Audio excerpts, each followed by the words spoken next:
저는 모태 신앙입니다. 할아버지의 그 열렬한 신앙으로, 아버지의 그 투철한 신앙으로 자라왔습니다.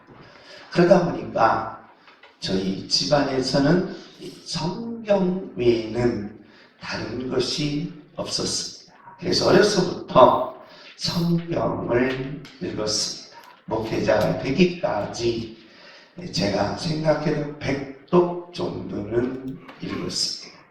100권을 창세기부터 요한계시록까지 읽고 또 읽고 또 읽었습니다. 우리가 철학에서 보면 가장 큰 흐름이 세 가지입니다. 첫째가 존재론이라고 합니다.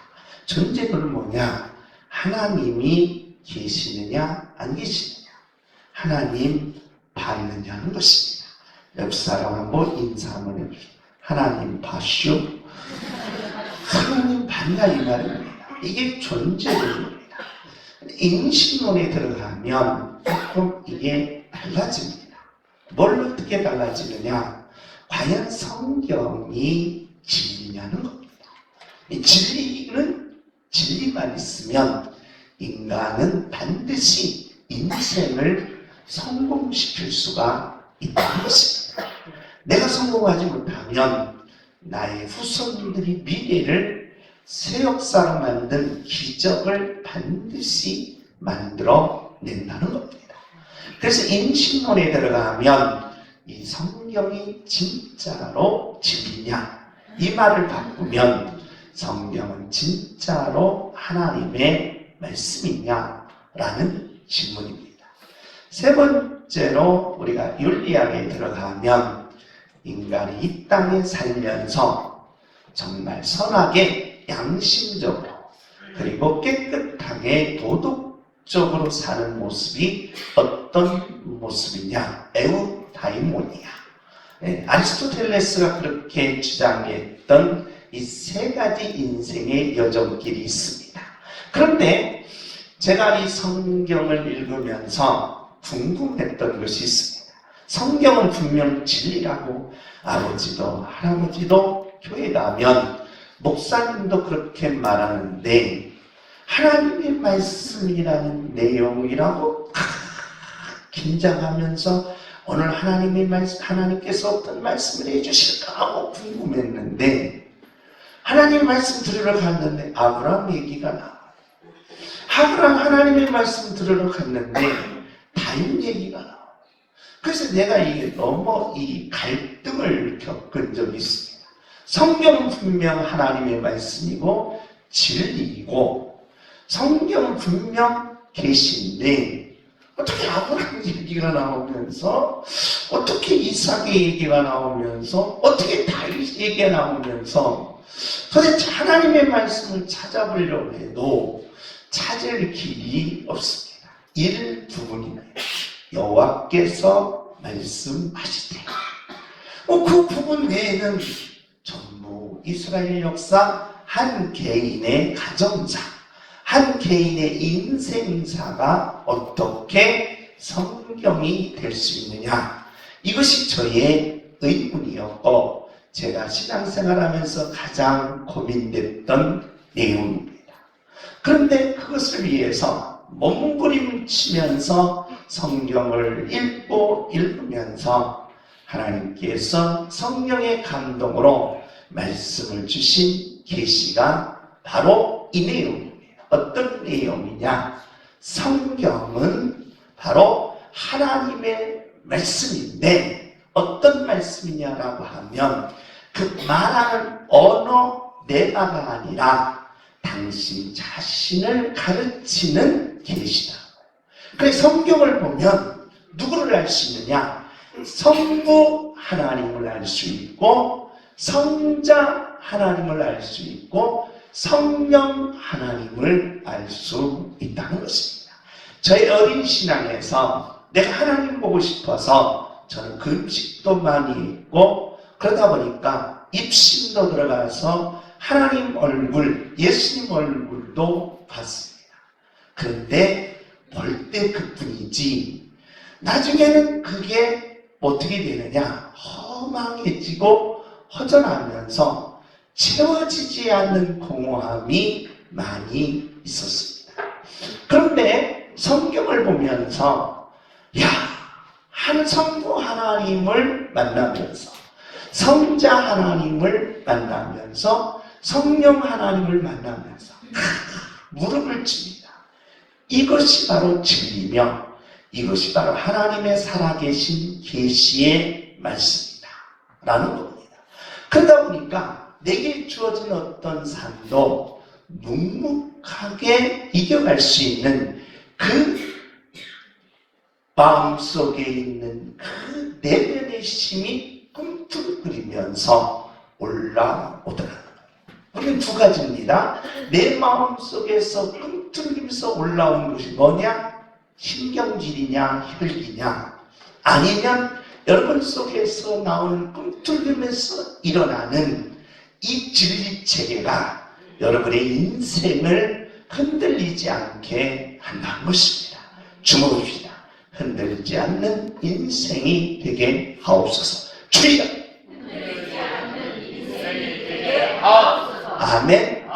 그러려면 하나님을 계속해서 감각적으로 또는 신비적으로 또는 어떤 체험적으로 역사를 만들어내는 모습이 있어야 된다.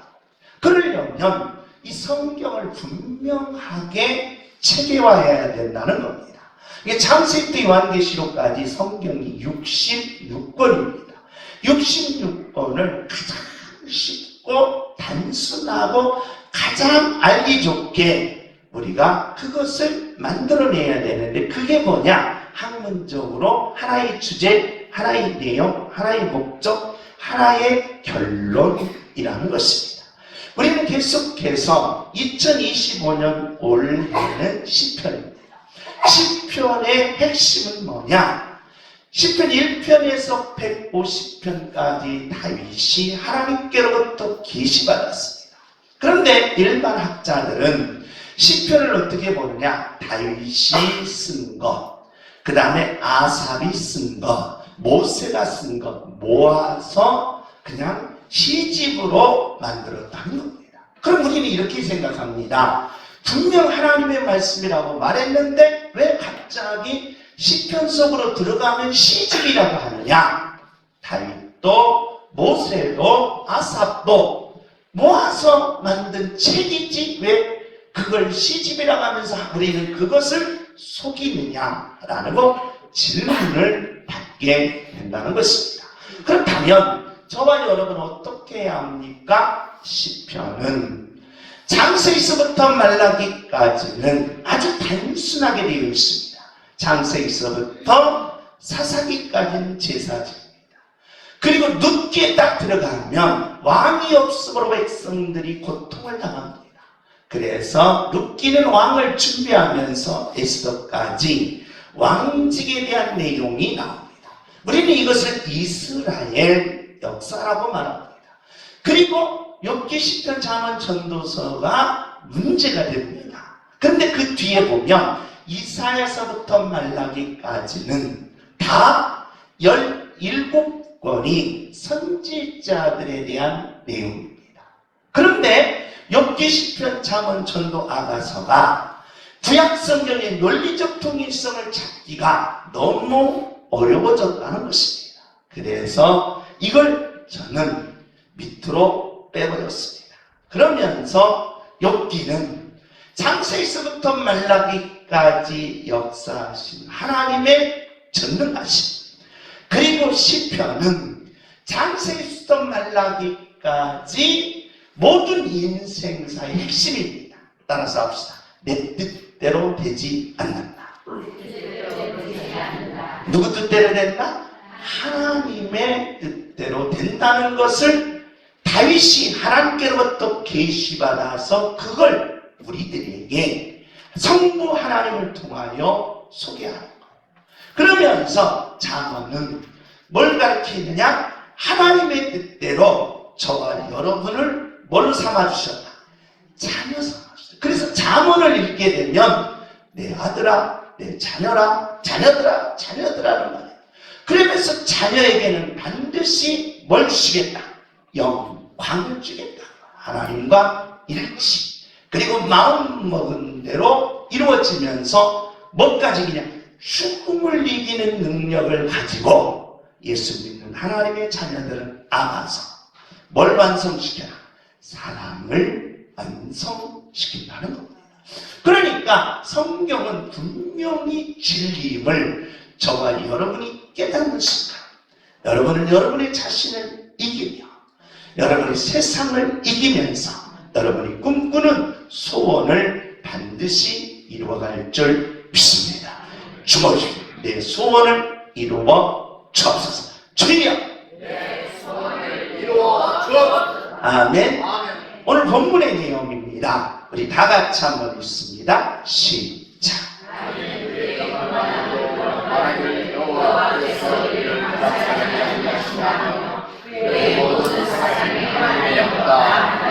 자, 다윗은 오늘 시편 10편에 대비를 시킵니다. 악인과 선인. 여기서 악인은 바로 폭력배냐, 조폭이냐, 조직범이냐 그 뜻이 아닙니다. 악인과 선인을 대비시키는데 어떻게 대비시키느냐? 모든 악인들의 사상을 보니까 이 사상은 누가 없다? 하나님이 없다는 거예요. 하나님이 없다라고 하는 사람들을 가리켜 뭐라고 그랬다? 악인이라고 그랬다. 그래서 하나님을 믿지 않는 사람들이 열받은 우리가 그럼 뭐냐? 악인이냐? 라고 하면서 열받게 되었다는 겁니다. 문제는 왜 다윗이 지금 여기에서 사상을 논하느냐는 거예요. 사상에는 뭐가 없다? 하나님이 없다는 거예요. 저와 여러분의 사상에는 뭐가 있다?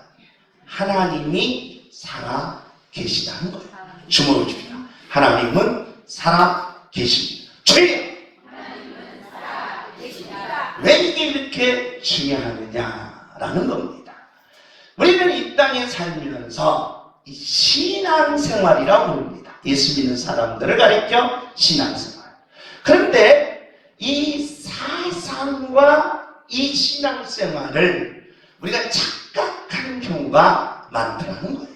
문제는 우리의 사상이 인격이 되라는 거예요. 그러니까 많은 사람들은 내가 가지고 있는 사상은 뭐가 있다? 인격이라는 거예요. 그런데 다윗이 생각해 보니까 많은 사람들이 갖고 있는 사상을 뭐화시킨다? 신앙화시킨다. 이게 문제다.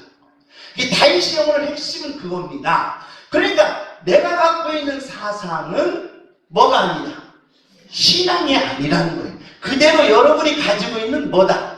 인격이라는 겁니다. 그러니까 여러분 만약에 사상이 신앙일 경우는 그 사상은 뭐하지 않는다? 변하지 않습니다. 그리고 그 신앙은 우리가 뭐라고 말해? 진리라고 말합니다. 진리.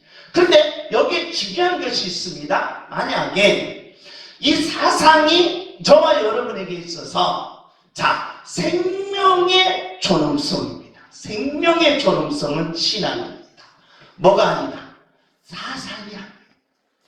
그러니까 모든 사람들은 태어나면 존엄한 존재입니다. 누구하고도 뭐 할 수 없어요? 비교할 수가 없습니다. 비교할 수 없어요. 그러니까 가난한 자는 무시당하고 부자는 존경받는 이거 있을 수가 없습니다. 뭐에 들어가면? 생명의 존엄성에 들어가면 비교 가치가 없는 거예요. 그런데 인간은 바로 우리가 보는 순간 뭐 하게 돼요? 비교하게 된다는 거예요. 근데 여러분이 저를 보는 순간 야, 목사님 정말 잘생겼다.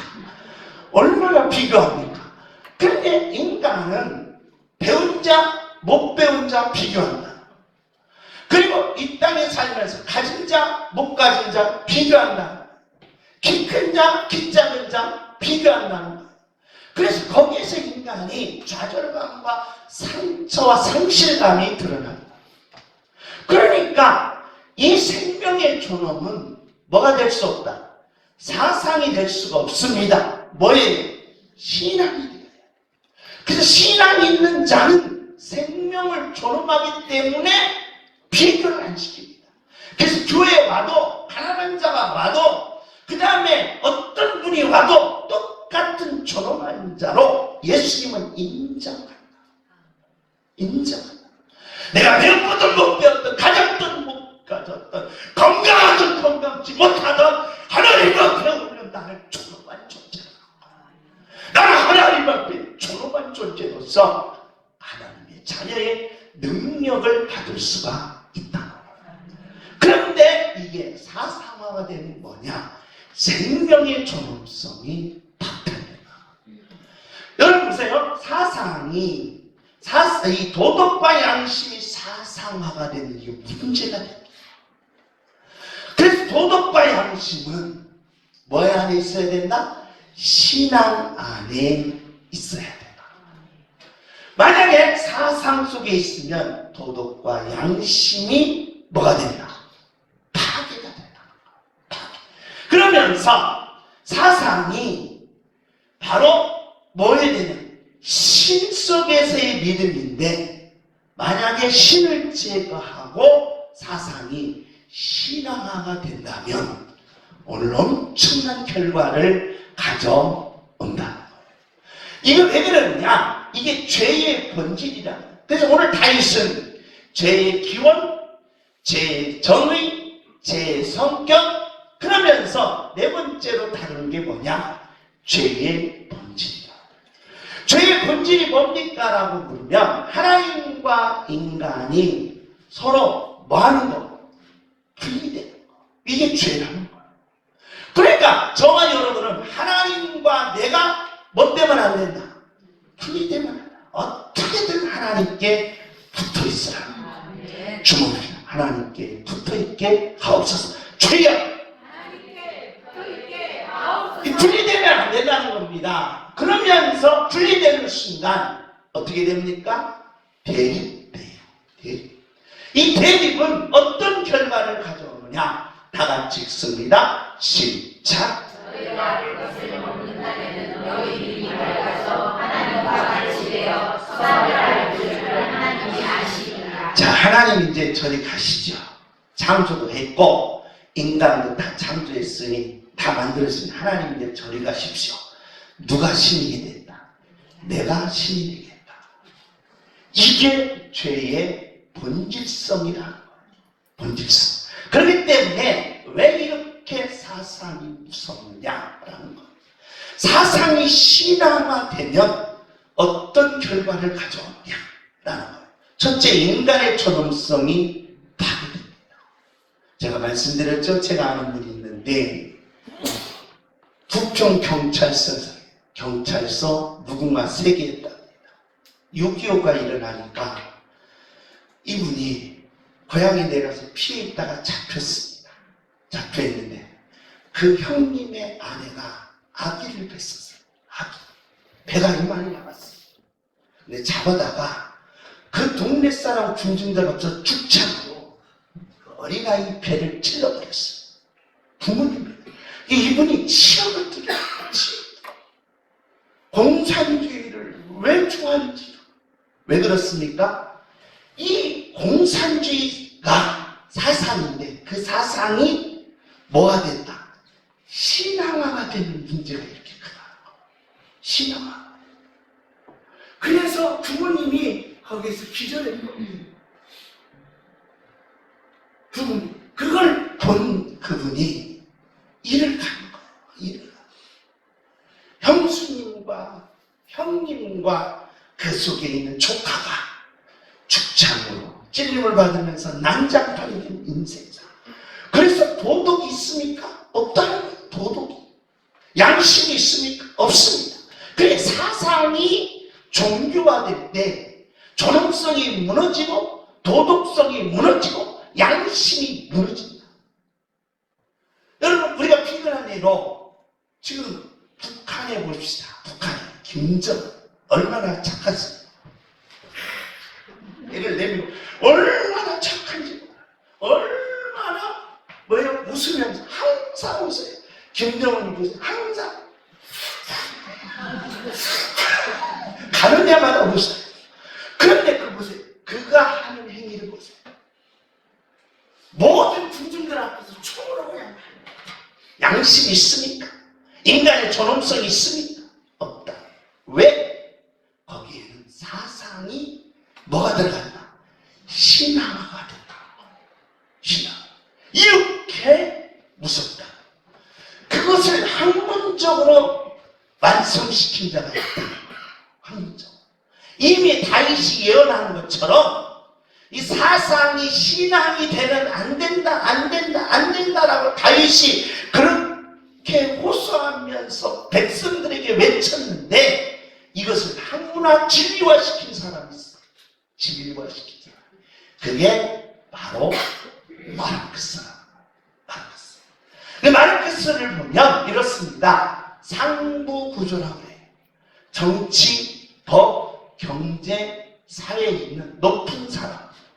높은 사람들이 서로 뭐하면 변화되면 낙수효과로서 토대, 생산자, 국민들, 노동자들이 바로 낙수, 위에 분들이 선하면 밑에 분들이 도움을 받아서 선해지면서 아름다운 사회를 만들어 간다는 거예요. 그런데 그게 되느냐? 이 마르크스가 따져보니까 원시사회는 그렇게 됐다는 거예요. 원시사회. 그런데 고대 사회를 보니까 딱 분리돼요. 누구하고 누구? 주인과 노예하고 분리돼요. 노예하고 분리되면서 남는 이익금을 누가 가질 거냐? 여러분 보세요. 회사를 내요, 회사. 열심히 노동하는 노동자들이 있습니다. 그리고 사장님은 노동도 않고 사무실에서 커피나 마시다가 월급을 누가 많이 가져가요? 사장님이 많이 가져가요. 열받는 거죠. 일은 누가 했는데? 내가 했는데 사장님이 많이 가요. 그 마르크스가 여기서 핀 돌아버립니다. 그래서 남는 이익금, 이념이죠. 남는 이익금을 누가 가질 거냐라고 할 때 주인이 가졌다는 거예요. 노예가 갖지 않았습니다. 중세사회를 보니까 누가 가지냐? 영주가 가졌습니다. 농부가 갖지 않다. 그런데 마르크스가 무릎을 친 게 있습니다. 현대사회는 어떨까? 현대사회도 다 마찬가지로 이익금 누가 가져가고 사장이 가져가고 노동자들은 죽도록 뭐 하는 말이냐? 일만 하더라. 그래서 마르크스가 대단한 결단을 내요. 어떻게? 야!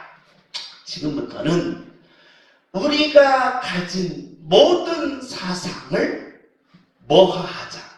신앙화하자. 이게 학문적으로 정리됐어요. 그래서 모든 사상은 뭐 되자? 신앙이 되자. 여러분도 여러분이 주장하는 것이 뭐 될 때? 신앙화가 될 때 이게 안 돌아갑니다.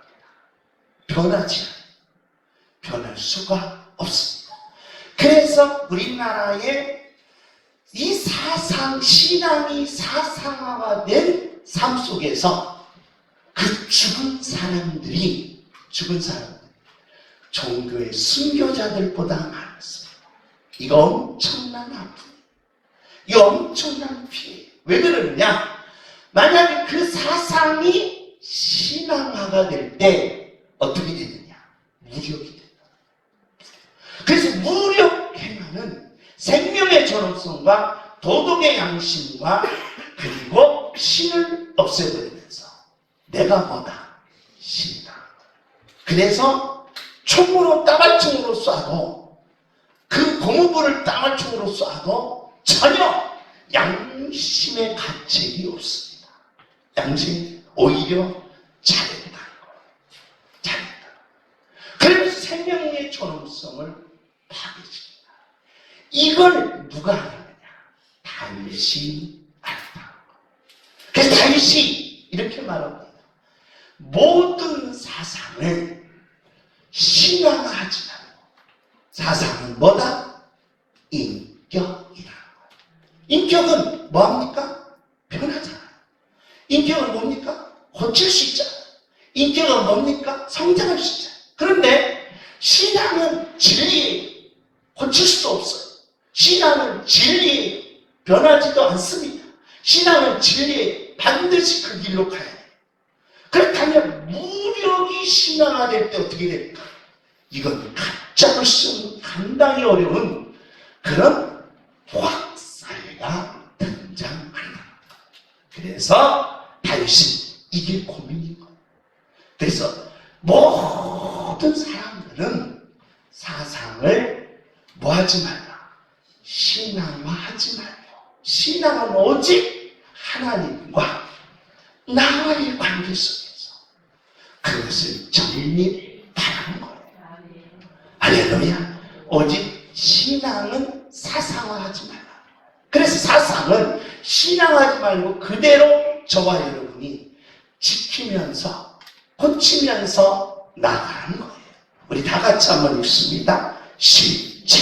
그의 마음에 이르기를 나는 흔들리지 아니하며 대대로 환난을 당하지 아니하리라 하리라. 자, 신앙을 사상화한 사람들의 생각을 보십시다. 그러니까 사상을 신앙화시켜버렸어요. 그런 사람들의 생각은 이렇게 말합니다. 자기가 신격화하면서 인간의 존엄성과 도덕성을 파괴시킨다라고 그랬죠? 그렇다면 그들은 이렇게 말합니다. 나는 흔들리지 아니하며 뭣도 당하지 않는다. 환난도 당하지 않는다. 누가 신이기 때문에. 내가 신이다. 내가 신. 그래서 내가 신이기 때문에 그렇다. 그래서 신은 어떤 인간에게 어떤 상대에게 심판을 내려도 그게 정당화한다는 거예요. 이것이 문제가 된다는 것입니다. 그러면서 그 마음을 봅시다. 마음 다 같이 읽습니다. 시작. 그의 마음의 욕심을 자랑하며 탐욕을 부리는 자는 여호와를 대하여 멸시하나이다. 자, 이 우리가 가지고 있는 사상을 신앙화한 마음을 봅시다. 마음은 두 가지로 나타난다. 하나는 누구를 멸시해? 하나님을 멸시하는 하나님. 그러면서 하나님을 멸시하면 멸시할수록 하나님을 떠나면 떠날수록 이상한 현상이 일어나요. 율배발이라고 그러는데 이상한 현상은 나도 모르게 욕심이 뭐하게 된다? 커진다. 감당할 수가 없는 사람으로 욕심이 커져 있어요. 욕심이 커져 있어요. 그래서 배가 어디로 나왔어요? 배 밖으로 나왔어요. 배불대. 배가 배 밖으로 나왔어요. 따라서 내 배는 안 나왔습니다. 배가 내 밖으로 나왔어요. 이게 문제가 되는 거예요. 그래서 바로 마음, 사상을 사상을 신앙화한 사람들의 생각이나 사상을 신앙화한 사람들의 마음은 참으로 걷잡을 수 없어요. 다 같이 읽습니다. 시작. 그가 그의 마음에 이르기를 하나님이시고 그의 얼굴을 가리셨으니 영원히 보지 아니하시리라. 신과의 싸움에서 승리가 있었다라고 미소를 짓는다. 신과의 싸움에서 내가 이겼다는 거예요. 그러니 인간이 보이겠습니까? 내가 신하고 싸워서 이겼어요. 내가 여러분이 보이겠어요? 안 보입니다. 다 가짜 게임이에요. 가짜 게임. 가짜는 사람들이라. 나는 누구하고 이겼어요? 신하고 이겼는데 사람이 눈에 들어오겠냐? 안 들어온다. 안 들어온다. 이게 문제야. 이게 다윗이 고민이 여기 있어. 이게 여러분과 제가 하나님과 싸워서 이겼다. 옆에서 너 하나님과 싸워서 이겼니? 물어보세요. 하나님과 싸워서 이겼니? 시작. 나를 개로 보겠네. 사람들을 뭘로 본다? 개로 본다. 이 문제가 돼요. 문제. 이게 엄청난 다윗의 고민인 거예요. 다윗의 그 깊은 뜻이 자, 보세요. 저와 여러분이 사상을 신앙화하지 않고 오직 내가 가지고 있는 믿음, 그게 뭐냐? 하나님을 섬김이에요. 그러니까 신앙은 진리예요. 변하지 않습니다. 신앙은 진리예요. 반드시 생명력의 존엄성이 있습니다. 신앙은 진리예요. 양심과 도덕이 살아있습니다. 그래서 하나님을 섬기면 섬길수록 어디를 보느냐? 천국의 소망을 갖습니다. 그런데 이상한 사실은 천국의 소망을 두면 우리가 이 땅에서 현실 도피냐? 아닙니다. 현실을 도피하려고 천국을 바라보느냐? 그건 일반 학문에서 이야기하는 거예요. 그런데 우리는 하나님을 섬기면서 천국을 체험하고 천국을 바라보면 바라볼수록 이 땅의 살맛이 나. 이 땅의 어떤 어려움도 이긴다는 거예요. 이 땅의 어떤 환난도 이겨낸다는 거예요. 이 땅에 내게 주어진 아픔도 반드시 이겨낸다는 거예요. 왜? 천국에 바로 체험 있는 자의 역사라. 그렇기 때문에 다윗이 이 고민 다 같이 읽습니다. 시작.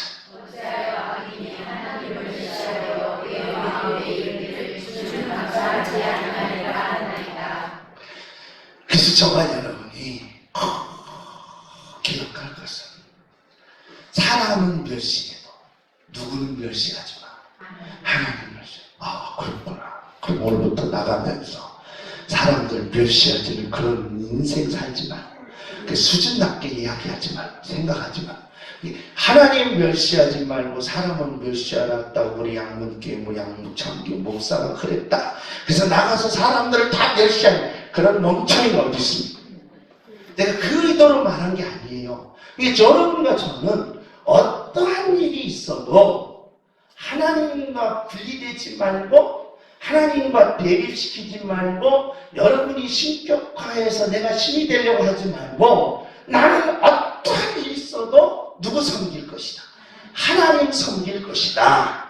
그러면서 천국 체험을 하고 천국 바라보는 자는 이 땅에서 여러분이 반드시 승리한다. 이 땅에서 여러분의 꿈과 소원이 이루어진다는 거예요. 이게 다윗이 지금 발견한 계시입니다. 왜? 내 뜻대로 안 되고 누구 뜻대로 된다? 하나님의 뜻대로 된다는 거예요. 그러니 저와 여러분 하나님을 뭐하지 말라? 멸시하지 마라. 그냥 내가 부탁하는 거예요. 안 믿으면 그냥 멸시하지 말고 그냥 믿지 마세요. 안 믿으려면 그냥 믿지 말고 가만히 있으면 되지. 왜 하나님을 욕하고 왜 하나님을 멸시하고 왜 하나님을 비방하냐. 이런 멍청한 인생을 되지 말라. 그러니까 다윗이 지금 가슴 터지도록 이야기하는 내용이 거기에 들어있다. 그러면서 말해보십니다. 그러니까 나의 사상이 신앙화된 사람들의 생각, 나의 사상이 신앙화된 사람들의 그 마음, 그러면서 다윗은 하나 더 얘기해요. 사상이 신앙화된 사람들의 말을 보십시오. 다 같이 읽습니다. 시작.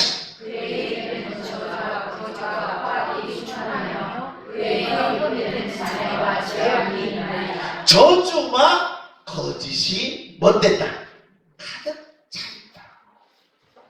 그래서 문제가 되는 거예요. 그래서 왜 마르크스가 잘못된지를 이야기하는 거예요. 그러니까 내가 가지고 있는 생각, 내가 가지고 있는 마음, 내가 가지고 있는 이 말들이 내가 지금 가지고 있는 사상을 신앙화시킬 때 이런 결과를 나온다면 저와 여러분 신앙은 오직 하나입니다. 예수 그리스도만 믿는 거예요. 그러면서 하나님을 섬기면서 오직 하나님께 영광을 돌리고 천국을 바라보는 자, 이 땅의 꿈과 목표와 가치를 이룰 수가 있다는 것입니다. 그 말을 보세요. 저주와 거짓이 가득하다. 우리는 약하니까 앞에서는 이해하고 앞에서는 순종적이고 앞에서는 예 그렇습니다 라고 하지만 뒤를 돌아보는 순간 미친놈 나한테만 지나가. 벌써 이게 말이 나온다는 거예요. 말이 나온다. 저도 이제 이렇게 몇 분하고 이야기하는 거예요. 난 깜짝 놀랐어요. 사장 앞에서 막 얼마나 막 예 그렇습니다. 예 위대하십니다. 예 잘나셨습니다. 근데 사장님이 가더니 팔팔 대하는데 내가 막 이게 감당이 안 돼.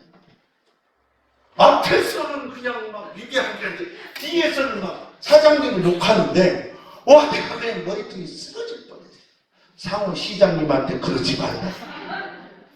슬기 부청장님한테 그러지 말라. 그래 이 인간이 이게 적응이 안 되는 거예요. 적응이. 내가 적응이 안 돼. 적응이 안 돼. 그러니까 우리는 어떻게 하냐? 말해. 여러분 것처럼 뭐합니다? 축복합니다. 저 사람 축복받았으면 좋겠어. 나처럼 우리 양육계 다 축복받았으면 좋겠어. 그러니까 여러분 저는 기도할 때마다 내가 왜 이렇게 이 기복주의인 줄 아십니까? 나 기복주의 아니에요. 그러나 나는 양육계 진심으로 여러분이 못 받았으면 좋겠다. 축복받았으면 좋겠다. 그래서 축복받게 해달라고 나는 뭐한다? 말로 뭐한다? 기도하는 거야. 이게 능력자지, 이게 축복자지. 말과 저기에 있다면 어떻게 되냐. 그러면서 우리 행동을 봅시다. 시작!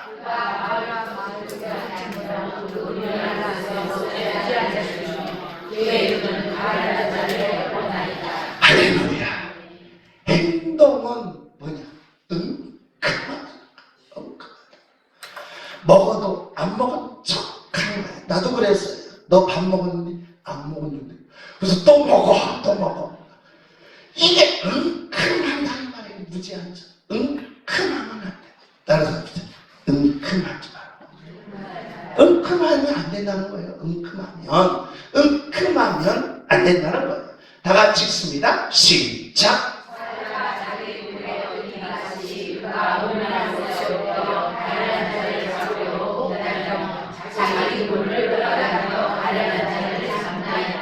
사자가 엎드려서 막 그놈을 잡으려고 막 한다. 여러분도 마찬가지예요. 경쟁자는 쟤는 꼭 망했으면 좋겠어. 근데 겉으로는 너는 꼭 승진했으면 좋겠다. 그런데 속으로는 뭐 했으면 좋겠어? 망해라. 제가 망해야 내가 살다. 망해라. 이게 그렇다 이 말이야. 이게 그렇다. 그러면서 여러분 보세요. 사람이 어느 때 기분이 최고 좋은 줄 아세요? 미운 사람이 앞에 가서 탁 넘어졌을 때 얼마나 고소한지 몰라. 막 고소해가지고 막 참깨를 저리가 가야 참깨. 그래서 들기가 나온 거예요. 이게 그러면 됐나 이 말이야. 이게 그러면 인생이 풀리네요?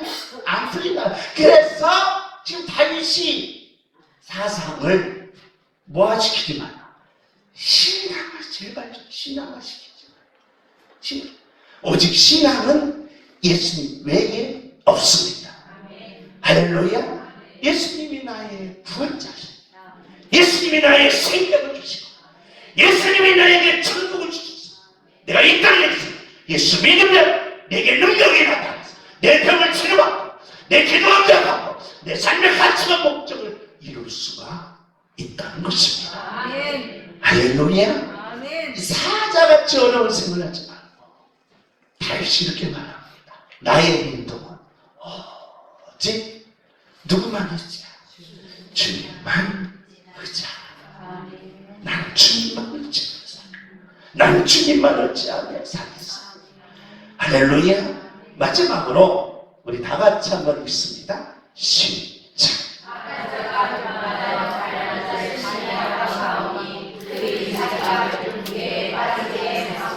그래서 시편이 진리라는 거예요. 시가 아니라는 거예요. 시가 아니면 얼마나 이 깊은 뜻이 거기에 담겨져 있느냐. 그래서 그래서 그 중심에 교만하지 마. 여러분 보세요. 이것 때문에 그 역사를 이루어냈다. 다 같이 있습니다. 시작. 여호와여 주는 전산하여 소원을 두셨사오니 그들의 마음을 준비하시며 귀를 기울여 들으시고. 이 한마디 때문에 지금 시편이 결론돼요. 이 한마디. 이 다윗이 이 한마디를 이야기하려고. 성도 여러분, 제발 사상을 뭐하지 말고 신앙하지 말고, 그렇게 된다면 생각이나 마음이나 그리고 행동이나 말이나 그게 존엄성이 상실되고 도덕적 양심이 파괴되면서 여러분이 꿈틀거리는 소원 신격화가 안 이루어진다. 그런데 놀라운 사실, 바로 내가 하나님을 어떤 상황이든지 변함없이 내가 하나님을 섬기면서, 내가 가난하던 부자든 하나님을 섬기더라, 내가 잘 배웠던 못 배웠던 하나님을 섬기더라, 내가 건강하던 건강치 못하던 하나님을 섬기더라, 내가 어린아이든 어린이든 하나님을 섬기더라. 하나님을 섬긴 자들은 반드시 뭘 이룬다? 소원을 이룬다. 나보고 믿으라는 거예요. 다윗이 이야기야. 나 목동이었습니다. 나 형들보다 나 못난이였습니다. 나 다 배신당한 나였습니다. 그런데 나는 신앙을 사수하지. 나는 오직 하나님만 섬기고, 나는 오직 하나님만 지키고, 나는 오직 하나님의 뜻대로 살면서 내 가슴 속에 품고 있는 소원이 있었습니다. 이 품고 있는 소원, 하나님이 역사하다, 하나님이 그 계시로 내게 이루어다. 나는 불변한 이 소원 하나님께 맡겼습니다. 하나님이 내 소원을 이루어 주셨습니다. 축하합시다. 하나님이 내 소원을 이루어 주셨습니다. 주여, 하나님이 내 소원을 이루어 주셨습니다. 나도 소원이 있습니다. 목회자의 소원도 있고 개인적으로 소원도 있습니다. 그리고 가정의 아버지로서 소원이 있습니다. 나는 이 가슴 속에 품고 지금도 하나님을 향하여 나는 이 소원을 이루어달라고 간구하고 있습니다. 여러분도 마찬가지입니다. 같이 간구합시다. 같이 일어납시다. 같이 나갑시다. 그래서 다윗이 이뤘던 그 소원을 내게도 이루어달라고, 그 역사를 이루는 하나님의 자녀가 되시기를 예수님의 이름으로 축복합니다.